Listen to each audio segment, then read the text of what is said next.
We have to hold ourselves by the balls. We have to hold ourselves and tell ourselves, people are dying. From Panya to Bafan, from Bafan to Oku, from Oku to Irwan. I can barely beat my chest that there's no hospital. Not the stuffs we get to see as kiosks where even the things we get to hold as hospitals are like kiosks. The things we get to hold as hospitals in rural areas, even in our so-called towns and in our so-called metropolis, are things in shambles, and the places you get to find adequate health, you find it so expensive. Materials are not handy. As such, our levels of insecurity continues to expand. Security for the average Nigerian means praying to God and hoping that you don't get boggled, or you don't get killed on the highway, or you don't get your house ransacked when you aren't around, or when you're even inside, even sleeping, with all the commodities and the properties you have that almost amount to nothing. And even those who get to have things they hold as valuable and hold as costly and expensive, security means that for them too, they need guys they call gate men who tend to double as security operatives. And it also means that we have soaring fences, sharing boundaries with smelling ghettos and slums, and we almost do nothing. A typical example is the juxtaposition of a place like Makoko in the center of excellence, which is Lagos. And the area view from drones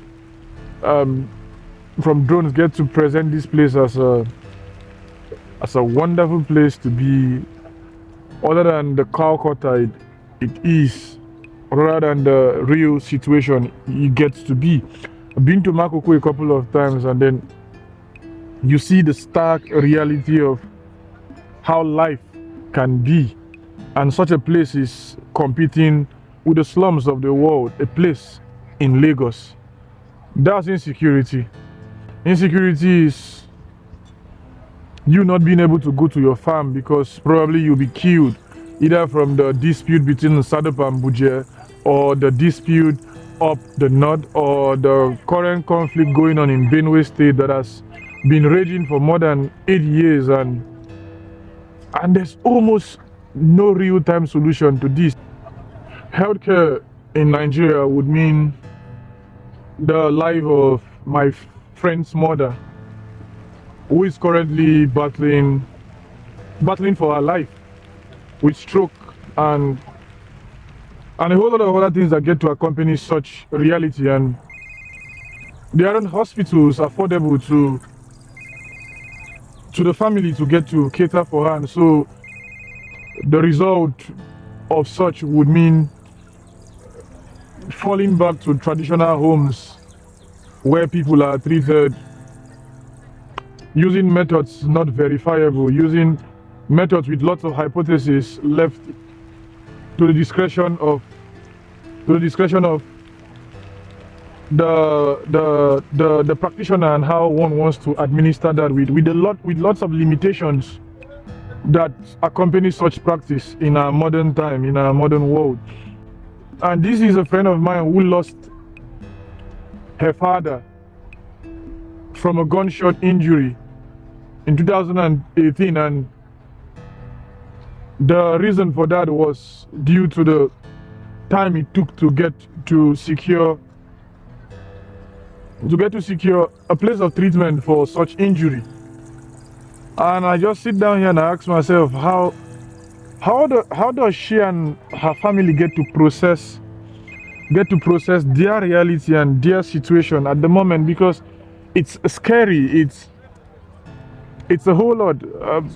Healthcare in Nigeria, it's me thinking about how my father died.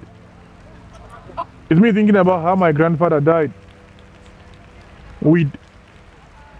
without attention, without the necessary attention needed to keep such alive, without the concern for life that can be seen in a place like us.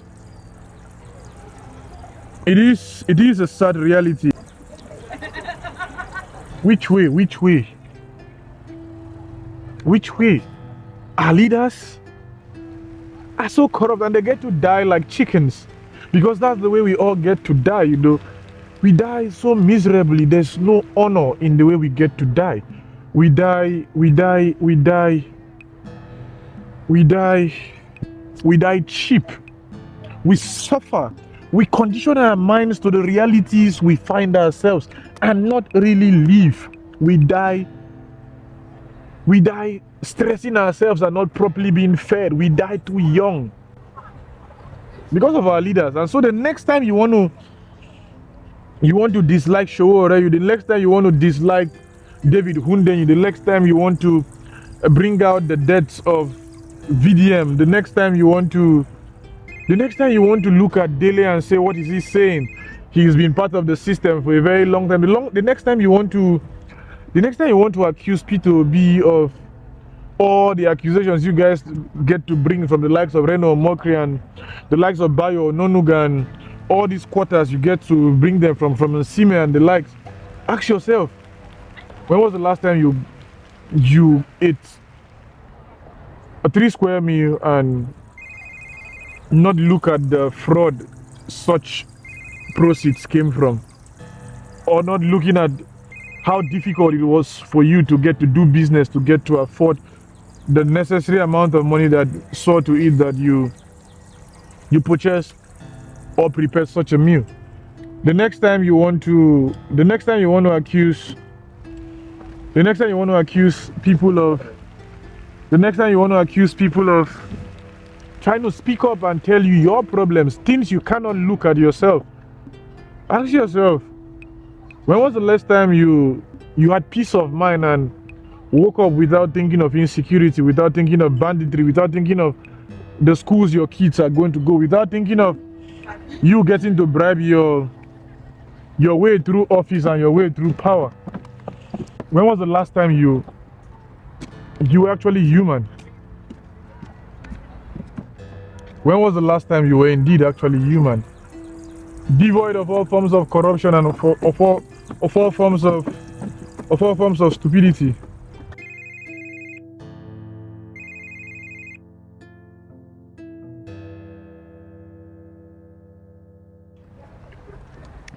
Every day the bar continues to be lowered and lowered and lowered for the average Nigerian, and by extension also the average Africans on the whole lot of fronts.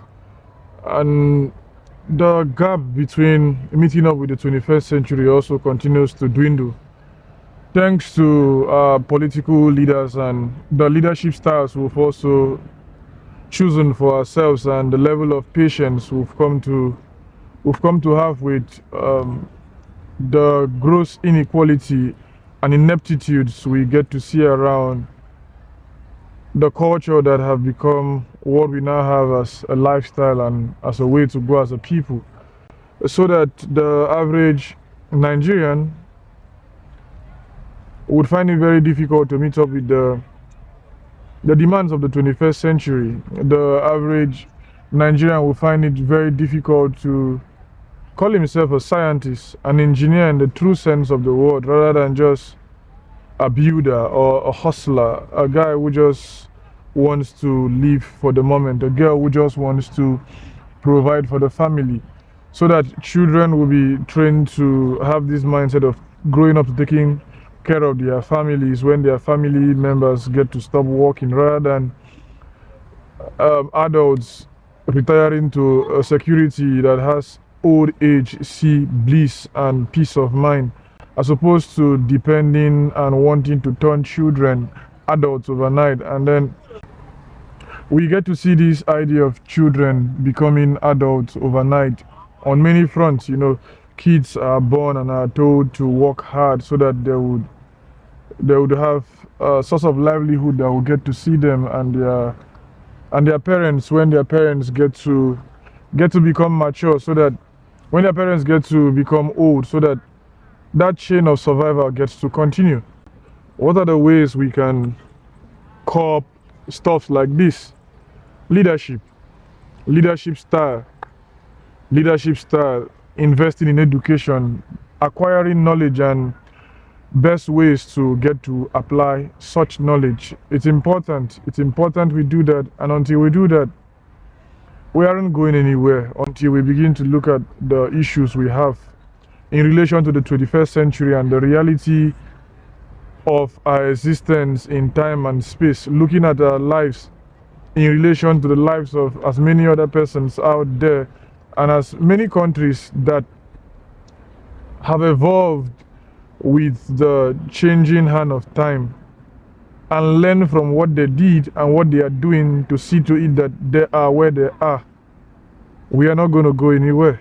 If we don't do this, we won't make progress. It doesn't just fall from the sky. It takes discipline, it takes hard work.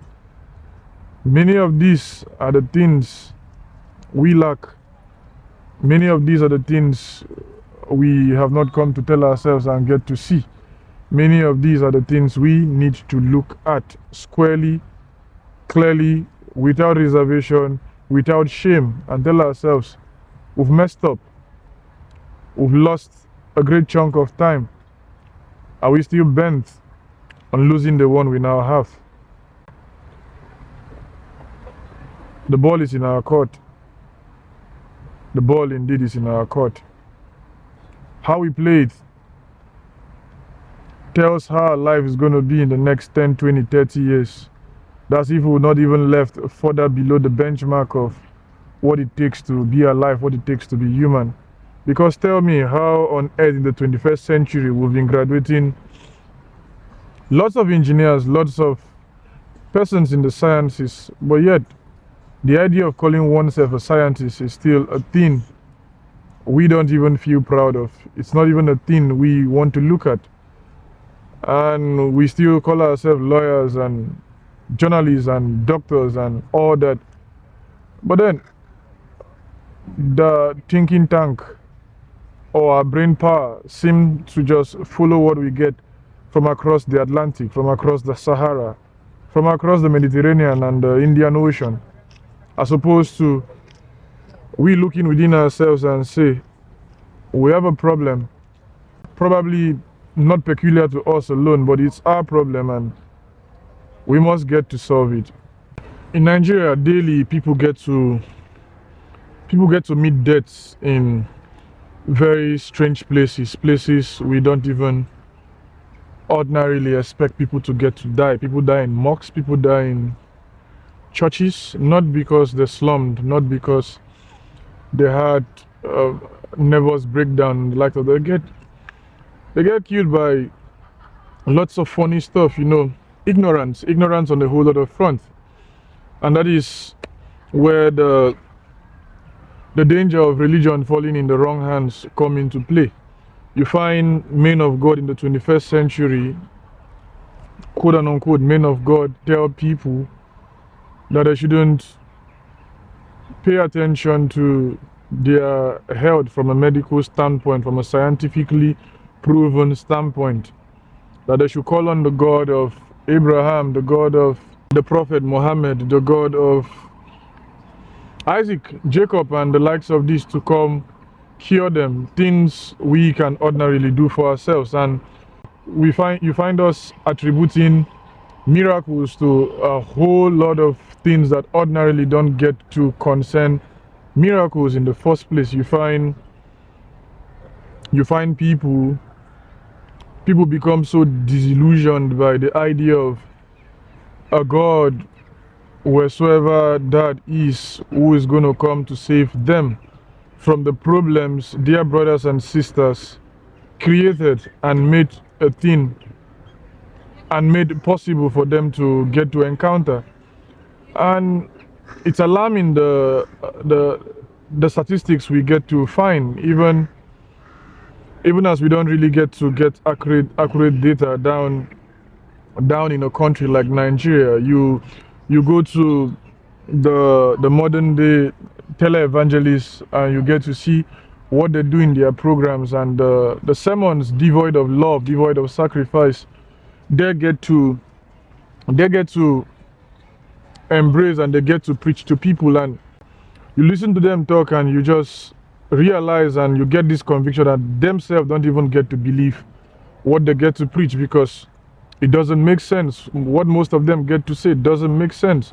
We've attributed the problems and the solutions to such problems to the wrong source, and to wrong hypothesis, and we're not even ready to look at it squarely.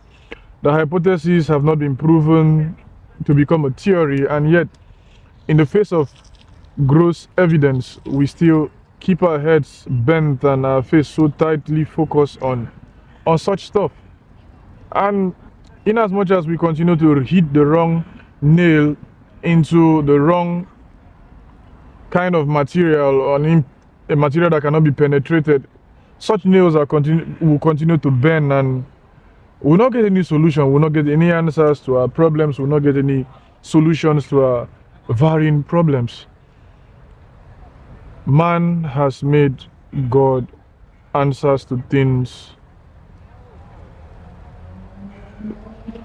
Man has made for God a position he has given to man to get to fit in. Man has attributed to God the responsibilities given to him, given to her. Man has attributed the responsibilities due to him, to God. We have become increasingly irresponsible as to the situations we have on ground. We are increasingly becoming stupid and disillusioned by the fact that, we can play God, we can play smart, but we are playing ourselves. And religion is one of those things we get to see, where we get to play ourselves clearly. And funny enough, we aren't ready to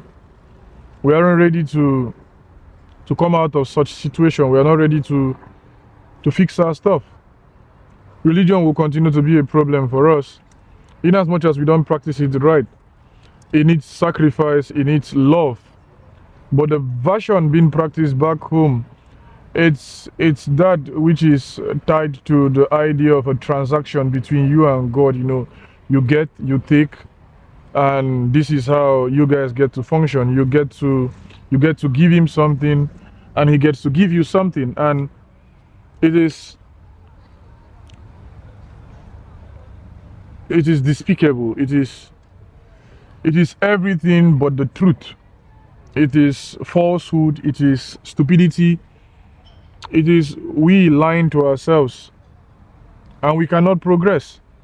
Another thing to look at here is agriculture and how things have gone south with us. Agriculture, a thing that used to be very a part of our life as Nigerians before the advent of whatever we now term colonialism and the likes of that, has also had its own fair share of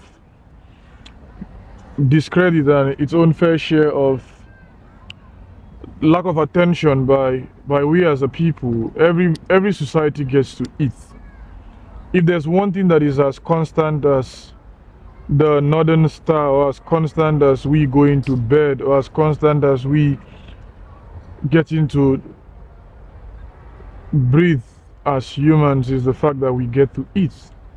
And if we get to eat, we try to prolong our life and get a sense of nutrition. A thing at the moment we are not really paying attention to. A thing that is so painful, and it depends still on the policy. We've been told to chase after fast money, we've been told to chase after wealth, we've been told to fall down trees and build houses, erect skyscrapers. But we've not been told the importance of nutrition and how food are to be made. We've been told to be lazy, we've been told to We've been told to do every other thing than the main thing we're meant to do.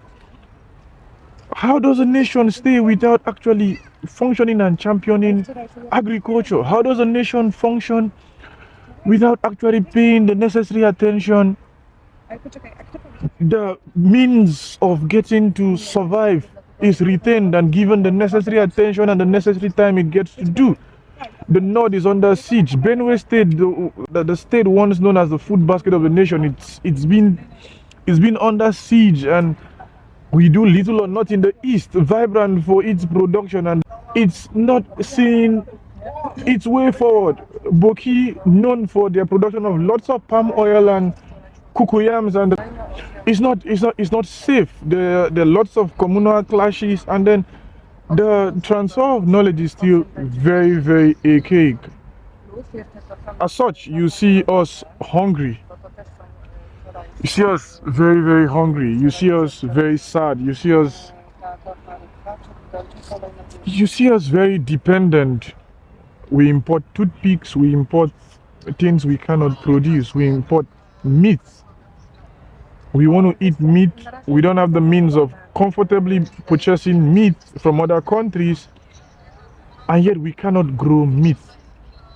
Or the animals that get to give us this form of food. We want to eat fish. We want to drink yogurt. We want to drink milk. We want to have these things in our meals, but we don't want to put into work what it takes to grow this. And at the same time, we don't have the purchasing power. We will continue to pay more and more for things we ordinarily can do to keep ourselves stable and safe.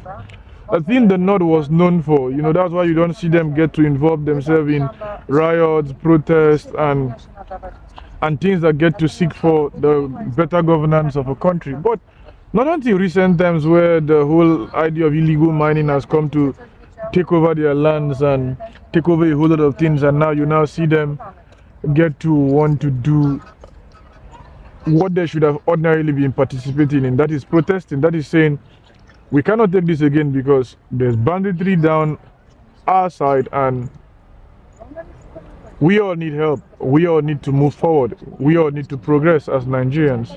We all need to see that security is a thing that should be given the necessary attention. And what is security for the average Nigerian in the 21st century, in 2024? I will tell you. Security for the average Nigerian means praying to God and hoping that you don't get boggled, or you don't get killed on the highway, or you don't get your house ransacked when you aren't around, or when you're even inside, even sleeping, with all the commodities and the properties you have that almost amount to nothing. And even those who get to have things they hold as valuable and hold as costly and expensive. Security means that for them too, they need guys they call gate men, who tend to double as security operatives. And it also means that we have soaring fences, sharing boundaries with smelling ghettos and slums, and we almost do nothing. A typical example is the juxtaposition of a place like Makoko in the center of excellence, which is Lagos. And the area view from drones get to present this place as a wonderful place to be, other than the Calcutta it is, rather than the real situation it gets to be. I've been to Makoko a couple of times, and then you see the stark reality of how life can be. And such a place is competing with the slums of the world, a place in Lagos. That's insecurity. Insecurity is you not being able to go to your farm because probably you'll be killed, either from the dispute between Sadop and Buje, or the dispute up the north, or the current conflict going on in Benue State that has been raging for more than 8 years, and there's almost no real-time solution to this. We put on the style of those who get to say their people are secure. We put on the confidence they get to put on, and then we go for meetings, and we sit down in places, we sit down in conferences, we just we go to UNGA, we go to the United Nations, we go to as many places as we get to go and present ourselves as secure and all that. Meanwhile, just next door, security is doing so much harm. Security is the southeast, and the level of unattentiveness given to it by the government of the day, for as long as people have been agitating to be heard, people have been agitating to be listened to, people have been agitating to have a dialogue as it concerns their share and their stance in relation to the country, a country that most persons have argued was never meant to be. Insecurity is holding Nnamdi Kanu to ransom and holding him illegally, for that matter, making him not just a prisoner of conscience, but continually keeping him in detention. Security would be the likes of journalists who want to speak up and review corruptions, being threatened here and there, being arrested, being made to just ordinarily disappear with almost nobody saying anything. Security is we still having lots of deleguers, and many who would see go down the way he went.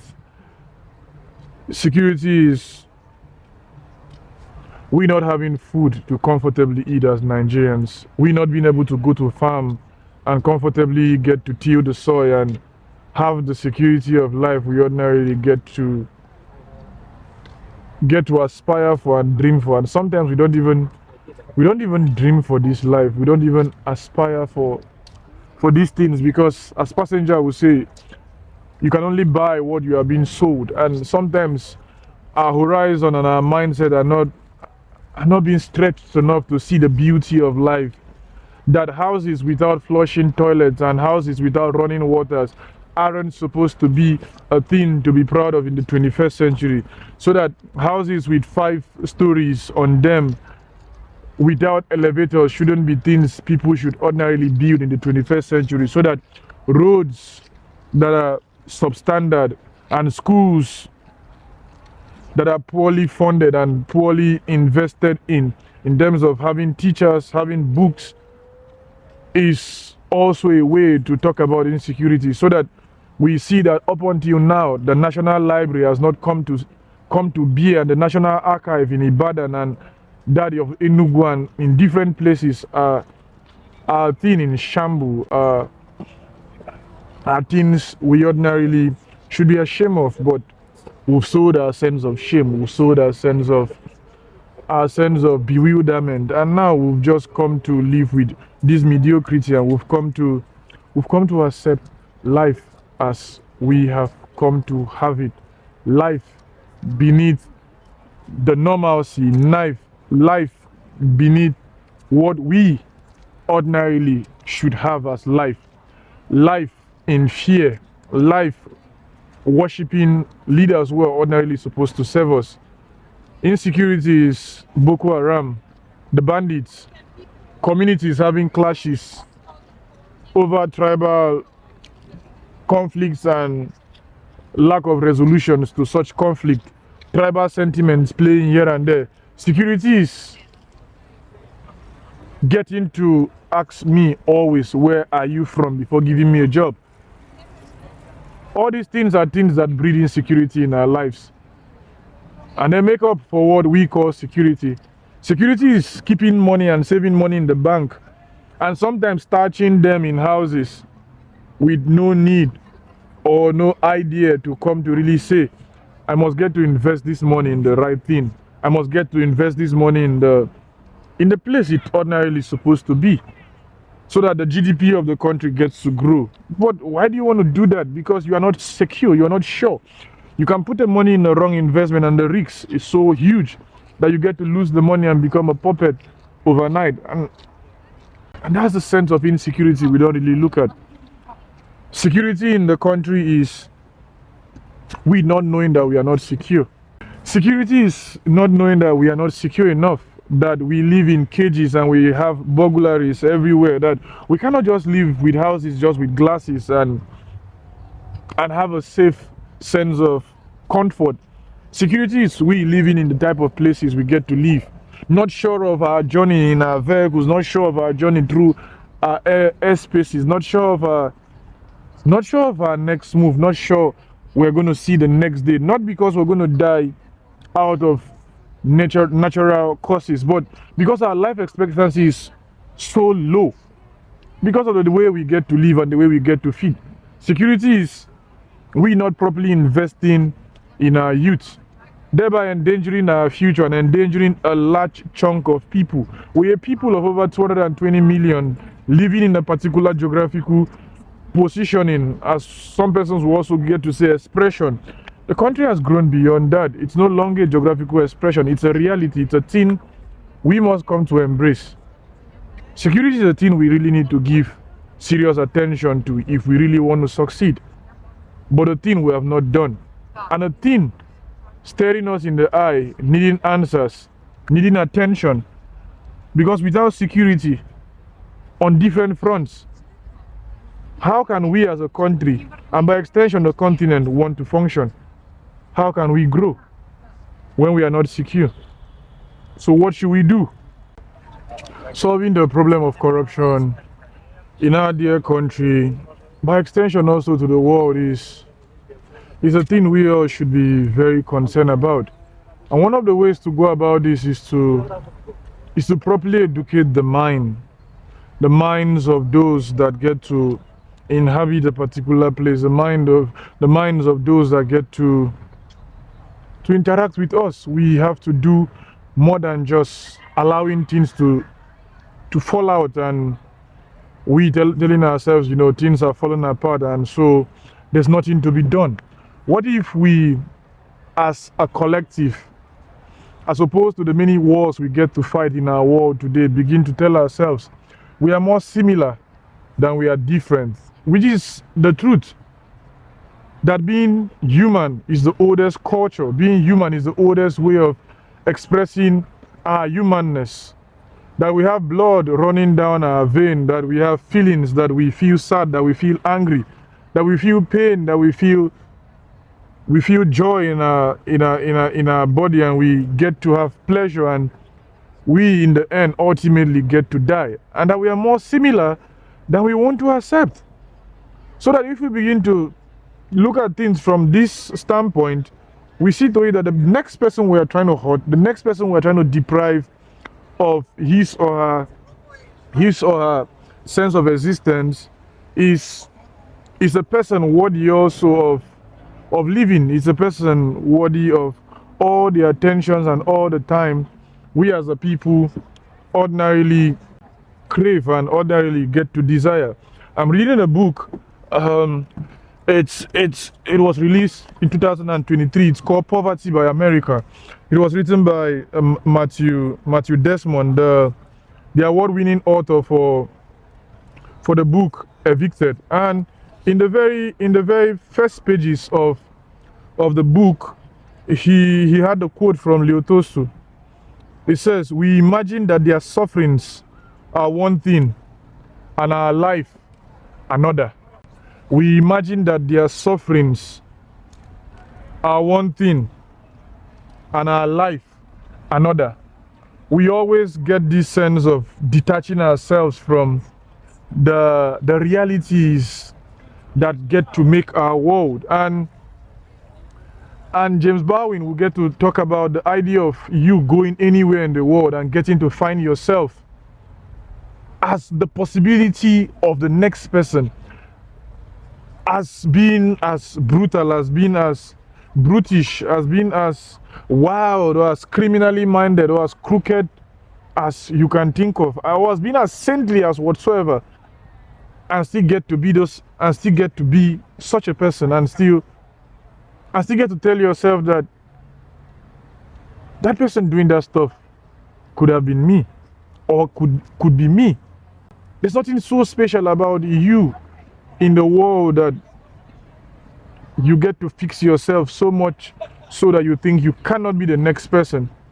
Be it when we are evaluating the lives of the police officers guarding the Nazi concentration camps, or the current soldiers fighting for their countries, be it from Ukraine, be it from Lebanon or Israel, or from the Palestinian side. Palestinians don't even have a military to even start with, or Syria or Iran. What gives you the impression that those people down there couldn't be you, or such realities can't happen to you? It is because we think these people's life to be their life and our lives to be an entirely different thing, a thing devoid of reality, a thing that doesn't really concern us. As such is not reality. Until we begin to look at life from a different perspective, and we begin to look at how we can get to team up and grow as a people, we would continue to fall below the benchmark. We have to educate or re-educate ourselves towards the fact that peace is cheap, and yet constantly we tend to see it as a thing very, very expensive. And as Bob Dylan will get to say in his song "Blowing in the Wind," how many times are we going to look around before we ascribe humanity to the things we get to ascribe? Before we get to ascribe humanity to the right thing ordinarily humanity should be about, how many times are we going to look at ourselves and not make the wrong choices, not just on our own, not just for ourselves, but also for many other persons out there, for the persons the policies we get to make get to affect? How many times are we going to look the other way than to look into the person and get to see their situation as a possibility of our situation? We who are comfortably safe in our houses, we who have security to get to guard our house, we who have lots of escort and police officers to get to follow us here and back, we who have a second passport, we who have visas to travel to other countries, we who have the opportunities to get to travel around the world. For how long are we going to tell ourselves that the problems of the next man, even inside the same bus, even inside the same train, is not ours? Because if we don't evaluate these things, we would die, and we would die faster than we really imagine. For our lives will continually have connections and interactions with the lives of others. And as no man is an island, as John Donne will get to say, the bell then tolls for all of us. It tolls for you, it tolls for me. Because a thing as the lack of security in our world continues to see countries get to invest so much money in military might and power, and these are the bases upon which countries are seen as powerful, as opposed to the real idea of where power really resides. In peace, in harmony, in love, in brotherly commitment, in trust, in caring for the next man, in having people's interests as well as our own interests at heart. For until we do this, until we begin to look at ourselves and look at the next person and their sorrows and their pain and their joys and everything they get to go through as possibilities that also can get to manifest in our own life and in our own existence, despite the quiddity of our being, we would continue to suffer. We will continue to not have hospitals. We will continue to lack the basics we get to lack. And on the issue of basic health care, a thing as important as that is a thing that continues to be relegated in Nigeria. And then one would ask himself, what is the current state of health care in Nigeria? By extension, Africa and even the world at large. What is the state of health care in the world, and what are we doing about such? Healthcare in Nigeria would mean the life of my friend's mother, who is currently battling for her life with stroke and a whole lot of other things that get to accompany such reality. And there aren't hospitals affordable to the family to get to cater for her, and so the result of such would mean falling back to traditional homes where people are treated using methods not verifiable, using methods with lots of hypotheses left to the discretion of the practitioner and how one wants to administer that with lots of limitations that accompany such practice in our modern time, in our modern world. And this is a friend of mine who lost her father from a gunshot injury in 2018, and the reason for that was due to the time it took to get to secure a place of treatment for such injury. And I just sit down here and I ask myself, how does she and her family get to process their reality and their situation at the moment? Because it's scary. It's a whole lot. Healthcare in Nigeria, it's me thinking about how my father died. It's me thinking about how my grandfather died. Without attention, without the necessary attention needed to keep such alive, without the concern for life that can be seen in a place like us. It is a sad reality. And as the day continues to get darker, as I talk to you here, I'm drawn back and I get to ask myself, what indeed can we do to better our lives? The answers are very simple. The answers are clear. Not simple in the sense that they are simple just to be done immediately, but we have to hold ourselves by the balls. We have to hold ourselves and tell ourselves, people are dying.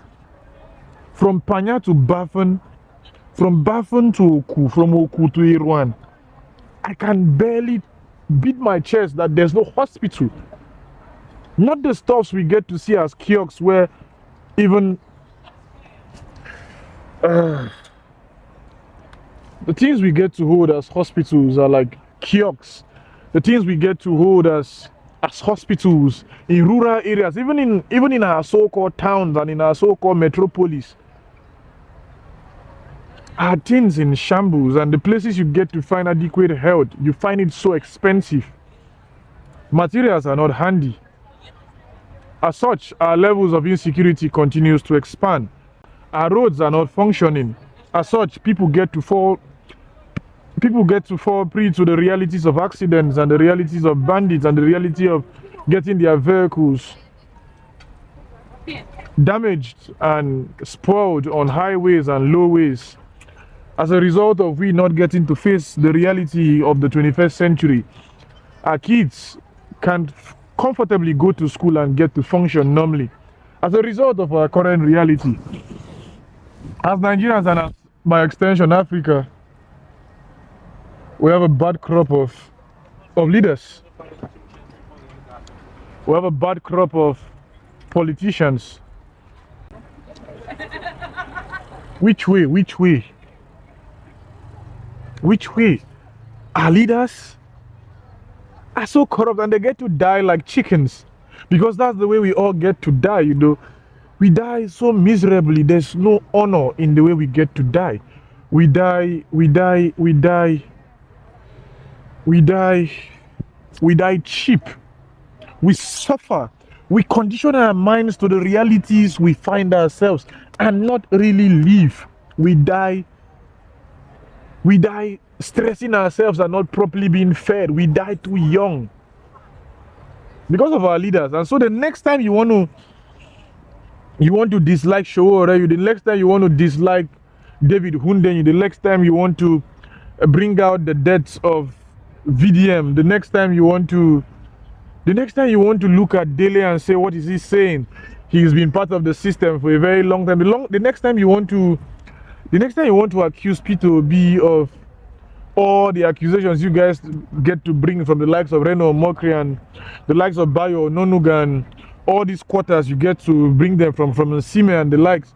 Ask yourself, when was the last time you ate a 3 square meal and not look at the fraud such proceeds came from, or not looking at how difficult it was for you to get to do business, to get to afford the necessary amount of money that saw to eat that you purchased or prepared such a meal.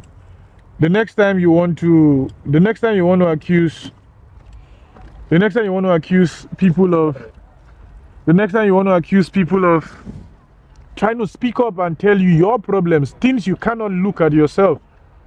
Ask yourself, when was the last time you had peace of mind and woke up without thinking of insecurity, without thinking of banditry, without thinking of the schools your kids are going to go, without thinking of you getting to bribe your way through office and your way through power? When was the last time you were actually human? When was the last time you were indeed actually human? Devoid of all forms of corruption and of all forms of stupidity. And the shenanigans that get to come with life and that get to come with we living the way we get to live. I am Biringkpa bin Mecca. I'm your brother. I'm your friend. I'm a Nigerian. See you next time.